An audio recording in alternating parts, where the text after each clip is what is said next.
Hello friends, welcome to my YouTube channel. कैसे हो आप लोग? उम्मीद करती हूँ कि आप सभी लोग स्वस्थ होंगे, आपका परिवार भी स्वस्थ होगा। कैसे चल रही है आप लोगों की तैयारी? तो हमारा जो लास्ट क्लास थी, हमारे में मुगल डायनेस्टी हमने कंप्लीट कर लिया है। मुगल डायनेस्टी के कुछ अलग कुछ इम्पोर्टेंट भी थोड़ा सा टॉपिक्स है, तो मैं काम करती मैं उसको 2 क्लास में जैसे आज मैं पूरा भक्ति आंदोलन पढ़ा दूँगी और कल मैं पूरा ये क्या बोलते हैं मराठा साम्राज्य।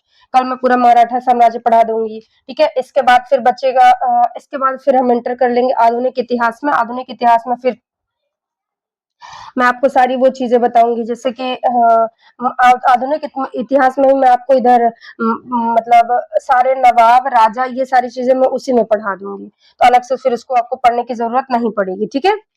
तो चलिए आज मैं पढ़ाती हूँ आपको ये। तो देखो पहली बात ये जब जब मतलब अलग-अलग मतलब जैसे जब इधर मुगलों का शासन था, मुगलों के शासन के टाइम पे जब बाबर आता है उस टाइम पे तो अलग कुछ हमारे धार्मिक मतलब एक तरह से धार्मिक आंदोलन भी चल रहे थे। क्या चल रहे थे? भारत में कुछ धार्मिक आंदोलन भी चल रहे थे। तो क्या होता है कि देखो तो जो हमारा मतलब ऐसा कि जैसे अलग-अलग एरिया में जैसे महाराष्ट्र में हो गया, साउथ में अलग होता है, नॉर्थ ईस्ट में अलग, तो अलग-अलग लोगों तो उसी उ उ उस उन्हीं सबको कुछ-कुछ इम्पोर्टेंट है, तो उन्हीं से सारे से रिलेटेड आज हम पढ़ेंगे। देखो, पहली बात तो भक्ति आंदोलन, भक्ति जो है आंदोलन, ये कितने टाइप का होता है? तो जो भक्ति होती है वो 2 टाइप की होती है। भक्ति जो होती है वो 2 टाइप की होती है। एक होती है सगुण भक्ति, एक होती है निर्गुण भक्ति। सगुण भक्ति मतलब हम जिस भगवान को मानते हैं हम उसकी मूर्ति बना के पूजा मतलब मूर्ति उसका एक प्रतिरूप बना के हम उसको सोचते हैं, समझते हैं, पूजा करते हैं और सगुण का ये मतलब होता है। और निर्गुण भक्ति के अंदर होता है कि हम निराकार मतलब भगवान को कोई आकार नहीं मानते हैं। क्या मानते हैं? भगवान को कोई आकार नहीं होता, हम ये मान के मतलब उनकी पूजा करते हैं। देखो क्वेश्चन पूछे जो भक्ति है आंदोलन कितने टाइप का है? पहली बात तो ये जानो। मैंने क्या बताया? जो भक्ति आंदोलन है, ये 2 टाइप का है। कितने टाइप का है? 2 टाइप का है। कौन-कौन सा? एक तो है सगुण, एक है निर्गुण।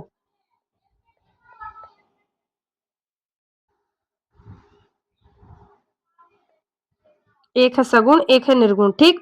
अब सगुण सगुण भक्ति के अंदर 2 आता है। एक जो सगुण भक्ति के अंदर 2 आएँगे, एक जो राम भगवान को मानते थे, एक जो कृष्ण भगवान को मानते थे। सगुण भक्ति के अंदर कितने हैं? 2 एक जो राम भगवान को मानते थे, एक जो कृष्ण भगवान को मानते थे। मतलब देखो भगवान सब एक ही है, बस उनका एक तरह से प्रतिरूप अलग-अलग वो हो गया, बाकी ईश्वर सिर्फ एक है।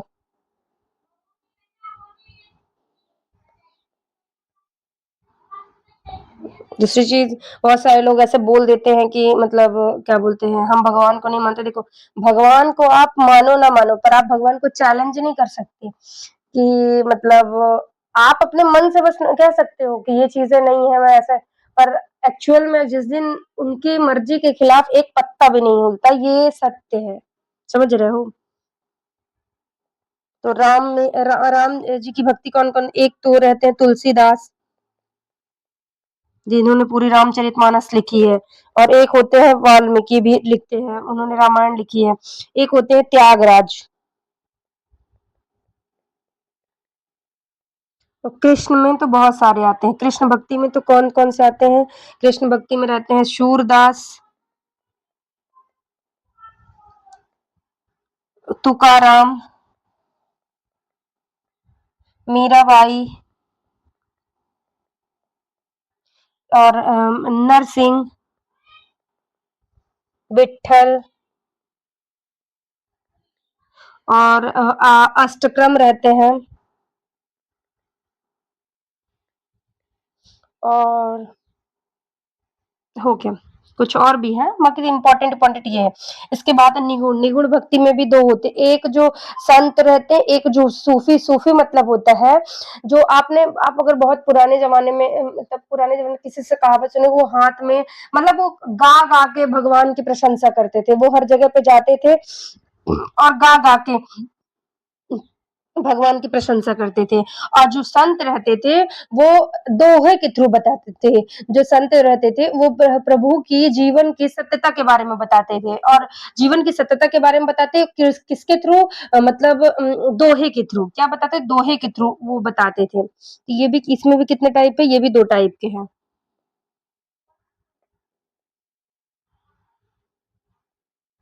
एक है संत, एक है सूफी। संत में कौन कौन आएंगे? कबीर, इसको दूसरे कलर, संत में कबीर दास, ठीक है, रैदास,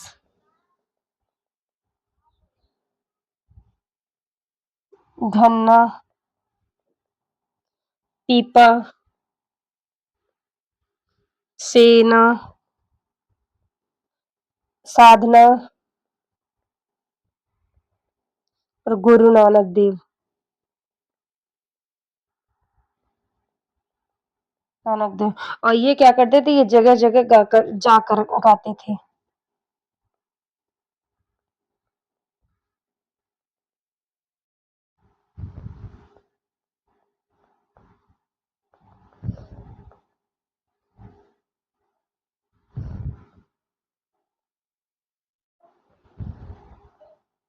और जो ये वाले रहते संत वाले, ये दोहे के थ्रू बताते हैं। दोहे से बताते हैं, ठीक है। ये होते हैं। इसके बाद मैंने बता दिया राम, एक बार देखो, सगुण भक्ति, भक्ति कितने हैं, 2 प्रकार की, सगुण भक्ति, निर्गुण भक्ति। सगुण भक्ति में कौन है? राम, एक कृष्ण। एक जो भगवान राम को मानते हैं, एक जो भगवान कृष्ण को मानते हैं। जो भगवान राम को मानते हैं वो कौन-कौन से? तुलसीदास और त्यागराज। और कृष्ण भगवान को कौन-कौन मानते? सूरदास, तुकाराम, मीराबाई, नरसिंह, विट्ठल, अष्टकम, ठीक है। और फिर निर्गुण भक्ति में एक जो संत होते, एक सूफी होते। संत जो दोहे के थ्रू जीवन की सत्यता के बाद, जैसे आपने अगर पढ़ा हिंदी सब्जेक्ट, हिंदी में 4th 5th 6th में कबीरदास के दोहे हैं। रसरी आवत जात ही सिल पर परत निशान, सिल पर परत निशान। और जैसे एक वो है, एक पंथी को छाया नहीं फल लागे अति दूर, बड़ा हुआ तो क्या हुआ जैसे पेड़ खजूर, पंछी को छाया नहीं फल लागे अति दूर। तो ये ऐसे दोहे कौन देते थे? ये कबीरदास, रैदास, रहीम, ठीक है। ये कबीरदास, रहीमदास, ये सारे इसमें रहते थे। और सूफी में जो जगह-जगह जाकर गा-गा कर अपनी जीवन की सत्यता के बारे में बताते, ठीक है। अब इसमें से सबसे इम्पोर्टेंट रहते हैं गुरु नानक देव। इसमें से सबसे इम्पोर्टेंट कौन है? गुरु नानक देव। इनके बारे में बहुत ही इम्पोर्टेंट है। तुलसीदास ने, ये भी लिख लो, माँ चलो यहीं पास लिख लो। तुलसीदास ने रामचरितमानस लिखा है।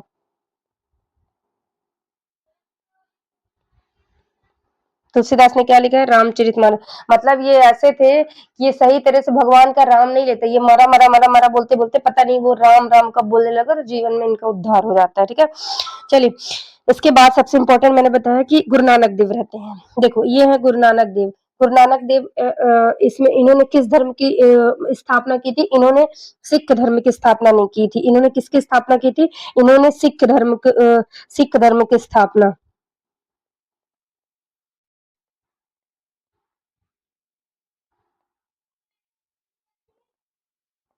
ठीक है। इन्होंने सिख धर्म की स्थापना की। इन्हें सिख धर्म का प्रथम गुरु माना जाता है, ठीक है। इन्हें सिख धर्म का गुरु माना जाता है। इन्हें, इनका जन्म कब हुआ? यहाँ इनका जन्म कब हुआ था? 1469 में हुआ। कहाँ? तलवंडी में हुआ। कहाँ? तलवंडी, वर्तमान ननका साहिब, पाकिस्तान में। वर्तमान में ये एरिया कहाँ है? पाकिस्तान में है। नानका साहब, ननकाना साहिब, ठीक है। पिता इनके कौन थे? कालू मेहता। माता कौन थी? माता तुप्ता। और पत्नी कौन थी? माता सुलखनी। इनकी पत्नी कौन थी? माता सुलखनी। ये सिख धर्म के प्रथम गुरु और संस्थापक थे। ये कौन थे? ये सिख धर्म के प्रथम गुरु और संस्थापक थे। इन्होंने एक ईश्वर में विश्वास तथा मानव समानता का संदेश दिया। इन्होंने क्या बताया? इन्होंने ये बताया कि ईश्वर एक है। क्या इन्होंने बताया? कि ईश्वर एक है।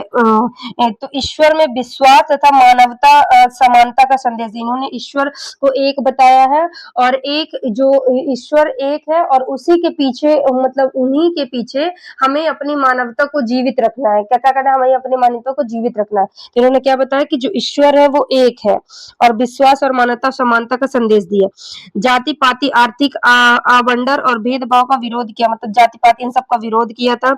इनकी प्रमुख शिक्षाएं इन्होंने क्या बताया कि जीवन में क्या करो, एक तो नाम जपो, कीर्तन करो और वंड छको। क्या करो? नाम जपो, कीर्तन करो, वंड छको। क्या करो? वंड छको। नाम जपो मतलब ईश्वर का स्मरण करो, जैसे प्रेजेंट टाइम पे प्रेमानंद जी महाराज जी है, वो सारी चीजों के बारे में बताते हैं। तो एक वो तो नाम जपो, कीर्तन करो, कीर्तन मतलब कि भगवान के से रिलेटेड भजन गाओ, कीर्तन करो। और वंश मतलब मेहनत की कमाई के सभी के साथ बांटो, जो अपनी मेहनत की कमाई है उसको सभी के साथ बांटो। वंश मतलब होता है मेहनत, छको, वंश वंड छको मतलब होता है अपनी मेहनत की कमाई को सबके साथ बांटना। क्या होता है? अपनी मेहनत की कमाई को सबके साथ बांटना। ठीक। इसके बाद उन्होंने सत्य, सेवा और प्रेम और भाईचारे का पर जोर दिया। सत्य, सेवा, प्रेम और भाईचारे पर जोर दिया। उन्होंने शिक्षाएं उनकी जो शिक्षाएं आगे चलकर गुरु ग्रंथ साहिब में संकलित हुई। ठीक है। इन्होंने ज्योति ज्योता समाए समाए इन्होंने ज्योति ज्योता समाए कहा है, ज्योति ज्योत समाया कहाँ है? 1547 ईस्वी उसके साथ करतारपुर में। कहाँ? करतारपुर में। ठीक है। गुरु नानक देव जी ने मानवता, समानता इन सबों पर इन्होंने जान जपो, कीर्तन करो, वंश करो। ठीक है। सिख धर्म के प्रथम गुरु थे। इन्होंने एक ईश्वरवाद मतलब प्रभु एक है, उन्हीं के रास्ते पर आपको चलना है ना। और इन्होंने ये भी बताया ना कोई ऊंचा ना कोई नीचा, सभी में एक ही ज्योत समान है। मतलब कि ना कोई बड़ा है, ना कोई छोटा है, ना कोई ऊंचा है, ना कोई नीचा, हर व्यक्ति एक समान है। ठीक है। और जो बाबर है, बाबर कौन आता है? बाबर इन्हीं के समय पर आता है। गुरु नानक देव जी रहते हैं तब इन्हीं के समय पे भारत में किसका कौन आता है? क्या बोलते हैं, ये बाबर आता है। ठीक है। और फिर इनकी मृत्यु कहाँ होती? करतारपुर साहिब में इनकी मृत्यु कहाँ होती है? करतार इनकी मृत्यु कहाँ करतारपुर साहिब में होती है। ठीक है।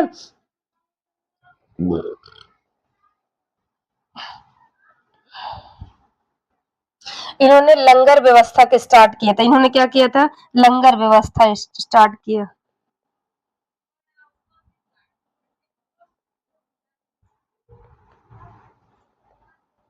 लंगर व्यवस्था मतलब होता है कि जहाँ मतलब गुरु साहिब होता है, गुरु वो होता है, उसके बाहर प्रतिदिन भोजन बनेगा और जितने भी लोग वहां आएंगे तो भर पेट खाना खाएंगे। अरे बहुत अच्छा होता है। आपको पता है लोग मिलावट करते, पर एक चीज आप जान लो कि आप कभी भी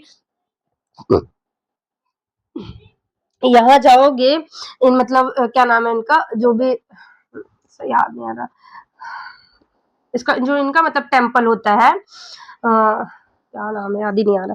तो वहां आप जाओगे ना, तो वहां आपको एक तो भरपेट भोजन मिलता है और स्वस्थ भोजन मिलता है। कोई मतलब मिलावट उलावट कुछ नहीं, शुद्ध घी मिलता है, शुद्ध घी से बनी हुई रोटी, और जितना हो सको उतना काम करो तो बहुत अच्छा लगता है। एक तरह से इससे हमें ये सीख मिलती है कि समाज सेवा, समाज के लिए हम कमा रहे हैं।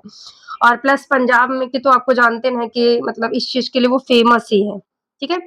उसके बाद और फिर आते हैं इनके इनके अगले गुरु कौन रहते हैं? अगले गुरु आएंगे इनके गुरु अंगदेव। गुरु कौन होते हैं? गुरुदेव सिख धर्म के द्वितीय गुरु रहते हैं।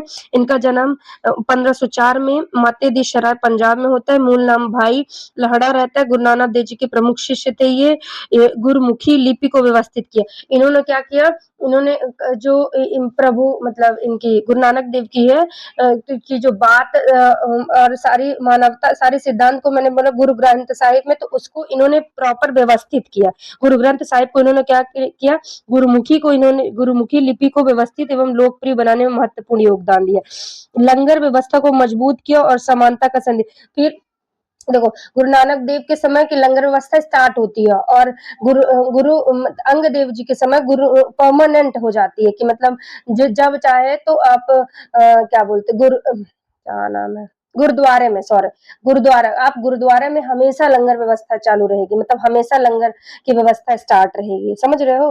तो मतलब लंगर की व्यवस्था परमानेंट स्टार्ट किसने किया था? गुरु अंगदेव ने। किसने किया था? गुरु अंगदेव ने। ठीक है। इन्होंने शारीरिक श्रम, सेवा, अनुशासन पर जोर दिया। गुरु अंगदेव जी की प्रमुख रचनाएं गुरु नानक देव की जीवनी, जन्म, सिखों की परंपरा, उनका संबंध माना जाता है। ठीक है। कौन क्या माना जाता है? इन्होंने मेन तो इम्पोर्टेंट है गुरुमुखी लिपि मैंने बता दिया, लंगर व्यवस्था को इन्होंने परमानेंट कर दिया। इसके बाद अगले गुरु आते हैं गुरु आराम दास। कौन आते हैं? गुरु आराम दास। इन्हें सिख धर्म का तृतीय गुरु माना जाता है। कब रहते? 1552 से लेकर 54 तक। इनका जन्म 1479 में बस रखे पंजाब में होता है। इन्होंने लंगर और पंगत की व्यवस्था को अधिक मजबूती, लंगर और पंगत की व्यवस्था, पंगत मतलब होता है कुप्रथा, पंगत मतलब क्या होता है? कुप्रथा। जाति पात और सामाजिक भेदभाव का विरोध किया इन्होंने, जाति पाति और सामाजिक भेदभाव का विरोध किया, सती प्रथा और पर्दा प्रथा का विरोध किया, सिख धर्म के प्रचार के लिए 22 मंजियों की व्यवस्था की इन्होंने। सिख धर्म के प्रचार के लिए किसकी स्थापना की थी? 22 मंजियों की स्थापना की। और गोइंदावाल साहिब को महत्वपूर्ण धार्मिक केंद्र बनाया। किसको? गोइंदावाल साहिब जो है, गोइंदावाल साहिब जो है उसको महत्वपूर्ण केंद्र बनाया। काहे के लिए? मतलब इन्हीं की पूजा पाठ के लिए, मतलब पूजा पाठ हरदास के लिए। ठीक है। तीसरे कौन रहते? गुरु आरामदास। और इसके बाद अगले गुरु कौन आएंगे? चौथे रामदास। ये सबसे इम्पोर्टेंट, ये भी इम्पोर्टेंट है, ज्यादा इम्पोर्टेंट है। रीजन, इनके समय पे इनके समय पे जैसे इनके मैंने बताया गुरु नानक देव के समय कौन आता है? बाबर। कौन रहता है? बाबर रहता है। अब गुरु रामदास के समय कौन रहेगा? अकबर। कौन रहेगा? गुरु रामदास के समय इस समय भारत का मुगल कौन रहता है? अकबर।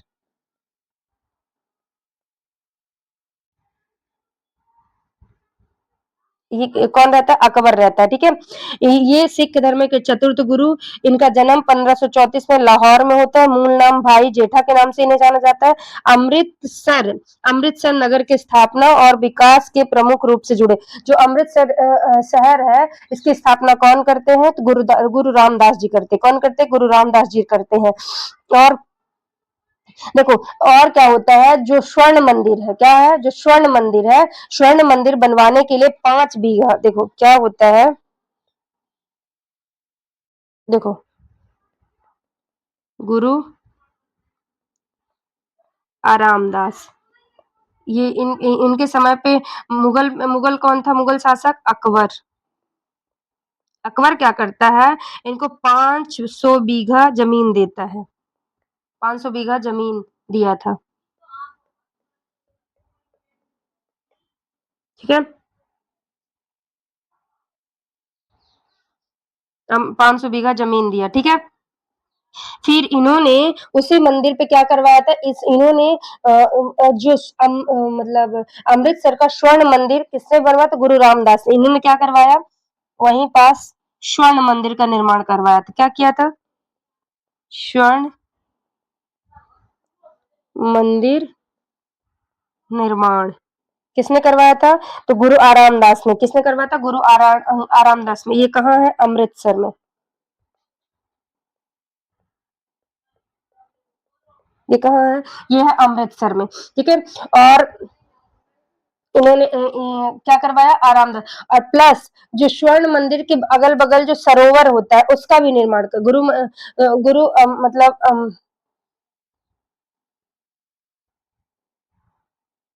नहीं नहीं नहीं नहीं, मतलब इन्होंने एक तरह से 500 बीघा जमीन दी, तो उसमें क्या करते? मतलब अकबर ने क्या किया? स्वर्ण मंदिर का निर्माण किया और उसके अगल बगल सरोवर का भी निर्माण करवाता है। सरोवर का निर्माण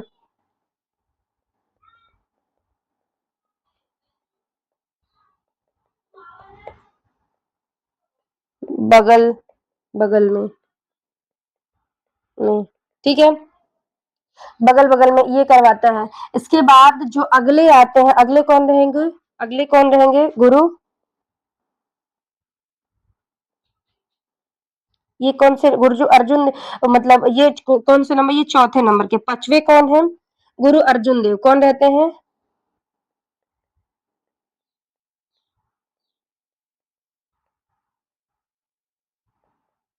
गुरु अर्जुन देव।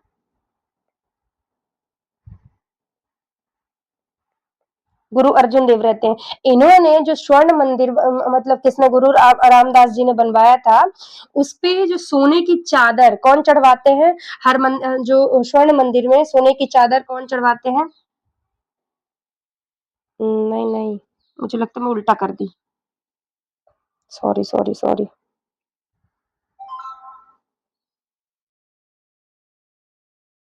उल्टा कर दिया मैंने, क्या बताया देखो। गुरु आरामदास को 500 बीघा जमीन कौन देता है? 500 बीघा जमीन कौन दिया? अकबर ने दिया, डोनेट। इस जमीन में ये करते क्या है? अमृतसर की स्थापना करते हैं।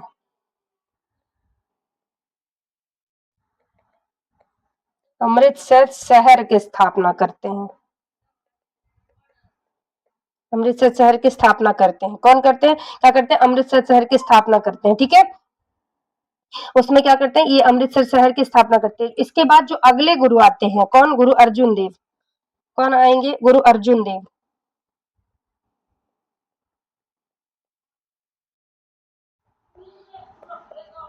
कौन रहेगा? गुरु अर्जुन देव। ये क्या करते हैं? गुरु अर्जुन देव जो रहते हैं, ये स्वर्ण मंदिर का निर्माण करते हैं। मेरे से कंफ्यूजन हो गया था। क्या करते हैं? इन्होंने अमृतसर का निर्माण, अमृतसर में मतलब स्वर्ण मंदिर का निर्माण करवाया था।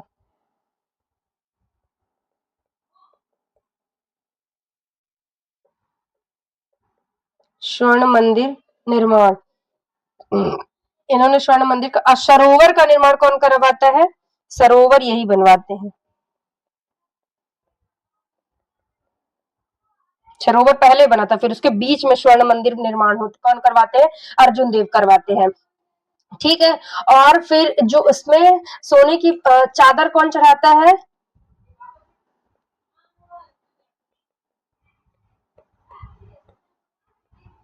सोने की चादर स्वर्ण मंदिर में कौन चढ़ाता है? तो वो रहते हैं महाराजा रणजीत सिंह। कौन? राजा रणजीत सिंह। राजा रणजीत सिंह के समय अंग्रेज आ चुके हैं भारत में। राजा रणजीत सिंह, इन्हीं की मृत्यु के बाद फिर आंग्ल मराठा वॉर होता है, और फिर एक तरह से ये पंजाब वाले पे एरिया पर कब्जा किसका हो जाता है? वो मतलब 2 आंग्ल मराठा वॉर होते हैं। सोने की चादर किसने चढ़ाई? राजा रणजीत सिंह ने। ठीक है, और चादर मतलब एक तरह से परत, चादर मतलब परत चढ़ा दी। ठीक है, और इन्होंने आदि ग्रंथ लिखा था। गुरु अर्जुन देव ने क्या लिखा था? आदि ग्रंथ। ये भी सबसे इम्पोर्टेंट है।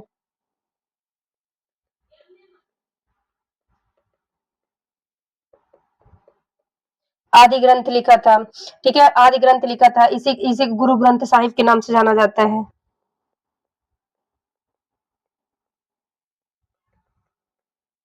इसे गुरु ग्रंथ साहिब के नाम से जाना जाता है। और फिर क्या होता है कि इसके समय पे जो जहांगीर, अब इसके समय पे मैंने बताया अकबर के समय कौन रहता है? गुरु रामदास। अर्जुन देव के समय कौन आगे? जो जहांगीर। इसके समय शासन में कौन रहता है? जहांगीर। तो इसके समय पे शासन में कौन है? शासन मतलब अर्जुन देव के समय, अर्जुन देव के समय शासन में कौन रहता है? शासन में रहता है जहांगीर। जहांगीर। फिर क्या होता है कि जो एक खुसरो, अमीर खुसरो रहता है, वो मतलब जहांगीर को तो वो मतलब ऐसा कुछ धोखा वोखा देता है, तो उसको मारने के लिए वो वहां से भाग जाता है। तो वो भागते भागते ये कहाँ आता है? अर्जुन देव के शरण में आता है, और फिर ये कहता है कि मैं आपके शरण में हूँ, मुझे बचाइए। तो फिर ना ये उसको बचाते हैं, और बचाने के टाइम पे मतलब वो उसको शरण दे देते हैं। इसी कारण जो है क्या करता है ये जहांगीर जो है, अर्जुन देव को फांसी दे देता है। तो शरण में कौन आया था? शरण किसको दे दी थी एक तरह से?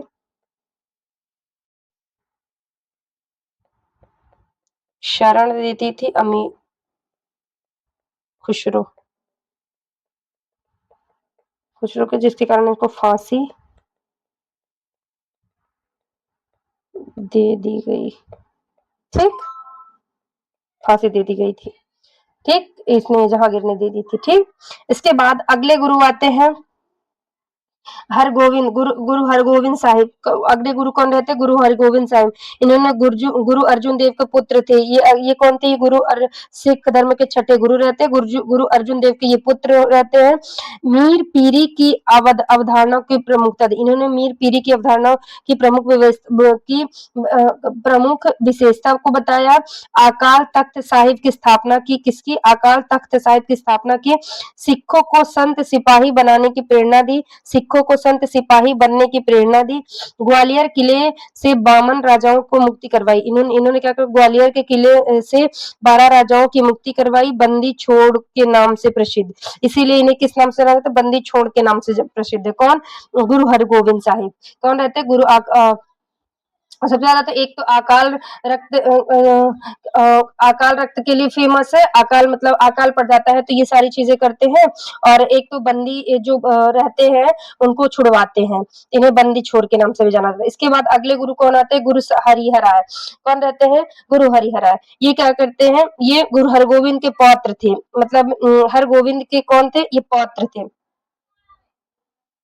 ये कौन थे? मतलब एक तरह से इनके हरगोविंद के कौन थे? ये पात्र थे। सेवा, दया और प्राकृतिक प्रेम पर इन्होंने जोर दिया। औषधिक उपचार और सेवा के लिए प्रसिद्ध। क्वेश्चन पूछते हैं औषधि के लिए कौन फेमस है? तो गुरु हरिहराय। और दादा सिको से संबंध थे इसके। दादा सिको इनके संबंध किससे थे? दादा सिको से इनके संबंध थे। ठीक है। इसके बाद कौन आते हैं? से संबंध जोड़ा था। ठीक है। सिख संगठन की सैन्य व्यवस्था को मजबूत किया। इसके बाद गुरु हरिकृष्ण साहिब। मतलब ये जल्दी जल्दी आते हैं। ये ज्यादा कुछ नहीं। क्यों? क्योंकि कुछ में एक तो जल्दी से खत्म मर जाते हैं। एक में औषधि मतलब बीमारी हो जाती है तो खत्म हो जाता है। ऐसा कि ये जल्दी जल्दी होते हैं। इसके बाद 8वें गुरु कौन रहते हैं? सिख 8वें गुरु कौन रहते हैं? गुरु हरिकृष्ण। कौन? गुरु हरिकृष्ण हरकृष्ण साहब जी। जन्म करतीरपुर साहिब में। सबसे कम उम्र के गुरु बने। लगभग 5 वर्ष की आयु में दिल्ली में महामारी के दौरान लोगों की सेवा और सहायता की। सेवा भावना के नाम के कारण बाल पीर के नाम से से प्रसिद्ध है। और इसके बाद इनको चेचक हो जाता है और इनकी खुद की भी मृत्यु हो जाती है। और जो दिल्ली में अंतिम समय में कहा बाबा बकाल इनके बाद गुरु तेग बहादुर जी को 9वें गुरु के रूप में स्वीकार किया गया। इनके अगले गुरु कौन रहते हैं? इनको चेचक हो जाता है तो इनकी मृत्यु। अब अगले गुरु इंपॉर्टेंट है। गुरु तेग बहादुर मैंने बताया। गुरु तेग बहादुर देखो अगले गुरु कौन है? 9वें गुरु कौन है? गुरु तेग बहादुर। एक तो ये औरंगजेब के विद्रोही को ये शरण दे देते। मतलब विद्रोही कौन रहता है? उसका बेटा ही रहता है अकबर द्वितीय। उसका बेटा को ये शरण दे देते तो इसको भी ये मतलब क्या करते हैं? औरंगजेब ने इसको उनको फांसी दे देता है। तो आपने अगर आप दिल्ली में कभी आए हो और दिल्ली में आप चांदनी चौक जो दिल्ली में जो चांदनी चौक पे गुरुद्वारा बना है वो इन्हीं के नाम से बना है। जो दिल्ली में चांदनी चौक में जो गुरुद्वारा बना है इन्हीं के नाम से बना है। ये याद रखना। ठीक। इसके बाद मैंने बता दिया चांदनी चौक में जो गुरुद्वारा बना है इन्हीं के नाम से बना है। और इनकी हत्या कौन कर देता है? मैंने बताया कि उसके विद्रोही को। तो इनका देखो गुरु तेग बहादुर जी इनका जन्म अमृतसर में हुआ था। मूल नाम त्यागमल था। हरगोविंद साहिब जी के पुत्र थे।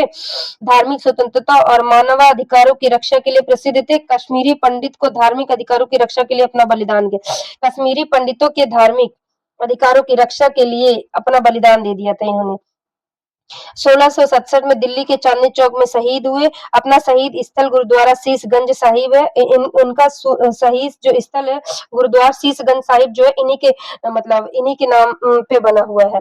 और अनंतपुर साहिब की स्थापना विकास से जुड़े। उनकी वाणी गुरु ग्रंथ साहिब में संकलित है। इनकी जो वाणी है गुरु ग्रंथ साहिब में संकलित है। इनके महत्व गुरु तेग बहादुर कौन थे?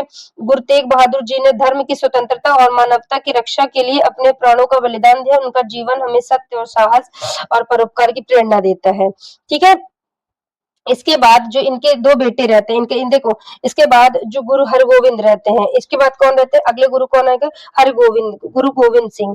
10वें गुरु गोविंद सिंह कौन रहते हैं? गुरु गोविंद सिंह। अगले कौन रहेंगे? गुरु गोविंद सिंह।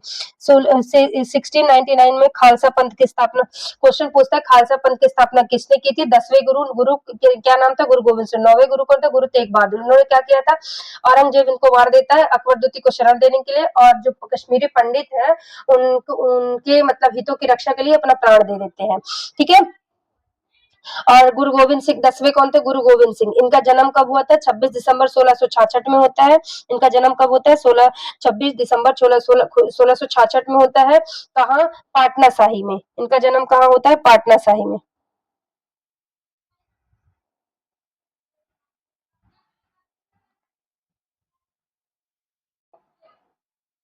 जन्म कहाँ होता है? तो जन्म दिसंबर 1666 में। 26 दिसंबर 1666 में। कहाँ? पाटना शाही में। पाटना शाही में, ठीक है। इन्होंने खालसा की स्थापना की थी। इन्होंने क्या की थी? खालसा पंथ की स्थापना की थी। कब की थी? कब की थी? तो 1699 में की थी। कब की थी खालसा पंथ की स्थापना? खालसा पंथ जैसे एक आर्मी की एक सैन्य टुकड़ी है, तो खालसा पंथ मतलब हो जाए जो आर्मी की एक सैन्य टुकड़ी है, ठीक है। सिखों की साहस, समानता और भाईचारे की भावना को मजबूत किया, अन्याय और अत्याचार के विरुद्ध संघर्ष का संदेश दिया। मतलब इन्होंने ये संदेश दिया कि आप अन्याय के खिलाफ लड़ो, अपने प्राण दे दो, पर उसके सामने झुको नहीं, ठीक है। अन्याय और अत्याचार के विरुद्ध संघर्ष का संदेश दिया। वे महान कवि और साहित्यकार भी थे। ये कौन थे? कि एक तो महान कवि और साहित्यकार भी थे। इनकी प्रमुख रचनाओं में जाप साहिब, इनकी प्रमुख रचनाओं में जाप साहिब, उकाल उत्सव और बटित नाथ चैत्र शामिल। उन्होंने आदि ग्रंथ को गुरु ग्रंथ साहिब के रूप में सिखों का सशक्त गुरु घोषित किया। उन्होंने आदि ग्रंथ को गुरु ग्रंथ साहिब के रूप में सबसे सशक्त गुरु घोषित किया। मतलब कि एक तरह से जैसे हमारे में रामायण हमें पढ़नी चाहिए, गीता हमें पढ़नी चाहिए, उसी तरह से, ठीक है। अंतिम समय गुरु गोविंद सिंह का निधन 1608 में नांदेड़ महाराष्ट्र में हुआ था। उन्होंने सिखों के गुरु ग्रंथ साहिब को आगे से गुरु मानने की परंपरा दी। मतलब इन्होंने ये बताया कि आप इसके बाद कोई अगले गुरु मत आओ, मतलब आप अगले गुरु मत बनो, बल्कि उसी की जगह पे आप जो गुरु ग्रंथ साहिब है, आप इसी को एक भगवान मानो और इसी के रास्ते पे चलो। मतलब क्या कहते हैं कि आप इन्हीं को भगवान मानो और आप इन्हीं के रास्ते पर चलो। और देखो गुरु गोविंद सिंह कौन से 10वें गुरु? खालसा पंथ की स्थापना 1699 में की थी, ठीक है। इन्हें बहादुर योद्धा, इन्हें बहादुर योद्धा, बांदा बहादुर के नाम से भी जाना जाता है। इन्हें राजा रणजीत सिंह ने राजा रणजीत सिंह ने इनको क्या बोला था? बांदा बहादुर, बहादुर योद्धा के नाम से। मतलब इन्होंने एक सैन्य की टुकड़ी स्थापित की थी जो मतलब अपने जो क्या करेगी, अपने धर्म की रक्षा के लिए अपनी जान तक दे देगी। क्या करेगी? जान देगी। आपको पता है जैसे जो ये सिख होते हैं उनमें जो कृपाण और एक तलवार, इनका जन्म वो अधिकार है, वो उनको आप इनसे छीन नहीं सकते हो, ठीक है। इसके बाद क्या रहता है? गुरु गोविंद सिंह जी, देखो गुरु गोविंद सिंह के सिख के 10वें गुरु रहते हैं। इनके महान आध्यात्मिक योद्धा, कवि और सामाजिक सुधारक, विश्व समाज सुधारक थे। इन्होंने सिख समुदाय के संगठित होकर अन्याय और अत्याचार के खिलाफ लड़ाई की थी, ठीक है। और जन्म परिवार में मैंने 1600 पाटना साहिब बिहार में हुआ था। मूल नाम गोविंद राय था। गुरु तेग बहादुर के नाम से, गुरु तेग बहादुर उनके पिता थे, माता गुरु जी। गुरु गोविंद जी के पिता गुरु तेग बहादुर जी का सिख धर्म के 9वें गुरु थे। बचपन का कुछ समय पाटना के बिताने के बाद उनका परिवार आनंदपुर साहिब आ गया। उन्होंने धार्मिक शिक्षा के साथ साथ घुड़सवारी, तीरंदाजी, युद्ध कौशल और शिक्षा भी प्राप्त की। गुरुधन जी 1670 में गुरु तेग बहादुर बलिदान के मात्र 9 वर्ष की आयु में गुरु गोविंद राय के सिखवे के 10वें गुरु बनाया गया। गुरु तेग बहादुर जी ने धार्मिक स्वतंत्रता की रक्षा के लिए अपना बलिदान दिया। इस घटना को गुरु गोविंद सिंह के जीवन के विचारों पर गहरा प्रभाव डाला, ठीक है। इसके बाद फिर इसके बाद और हम क्या नाम है 26 दिसंबर को क्या मनाते हैं? 26 दिसंबर को हम बलिदान दिवस मना जाते। क्यों? जो इनके 2 पुत्र रहते उनको फांसी हो गई थी, ठीक है। और बाकी जो सूफी भक्ति मैंने आपको बताया, उत्तर पत्ती अरब पर जो अर्थ इसका पवित्रता था, अनहल कहा जाता था। गुरु पीर शिष्य मुराद थे। इनका मुख्य जो था चिश्ती संप्रदाय के थे। ये किस संप्रदाय के थे? चिश्ती संप्रदाय के थे, ठीक है। चलिए मिलते हैं कल। Thank you. सेशन अच्छा लगे तो प्लीज लाइक शेयर सब्सक्राइब करना। छोटा ही सेशन था।